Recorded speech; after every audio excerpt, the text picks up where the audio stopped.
5 matchs, 5 défaites, moins 8 buts au goal average. Mesdames et messieurs, applaudissons ensemble l'OGC Nice, champion incontesté. Pas mal, non? C'est français, j'ai envie de dire, parce que c'est franchement un cataclysme. Mais au bout d'un moment, on sait que Nice s'est claqué au sol en Coupe d'Europe.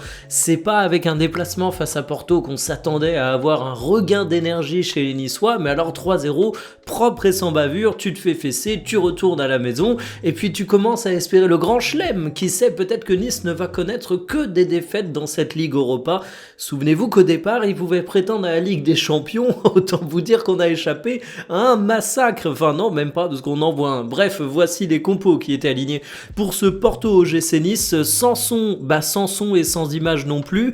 Dante, l'enfer de Dante, je connais. Bar, c'est ce qu'on se tape en regardant ces matchs. Chaud, c'est le bon mot pour décrire le niveau de la prestation. Qu'est-ce que vous voulez que je vous fasse à part des blagues, tant ce match a été incroyablement décevant. Au bout d'un moment, l'OGC Nice en Coupe d'Europe, on sait ce que ça donne. En vrai, je suis dur parce que Porto a eu du réalisme, les Portugais n'ont pas non plus fait un match absolument exceptionnel, mais bon, ils ont marqué dès la première minute, derrière ils ont vite sécurisé la rencontre, et les rares moments où tu t'es dit tiens, il y a du football du côté de Nice, c'était à la toute fin du match quand Porto avait compris que de toute façon il n'y avait plus rien à perdre et qu'ils avaient un matelas suffisamment confortable pour lâcher un peu de lest. Donc félicitations aux Niçois pour une performance qui va s'inscrire dans l'histoire de la Coupe d'Europe à ce rythme-là.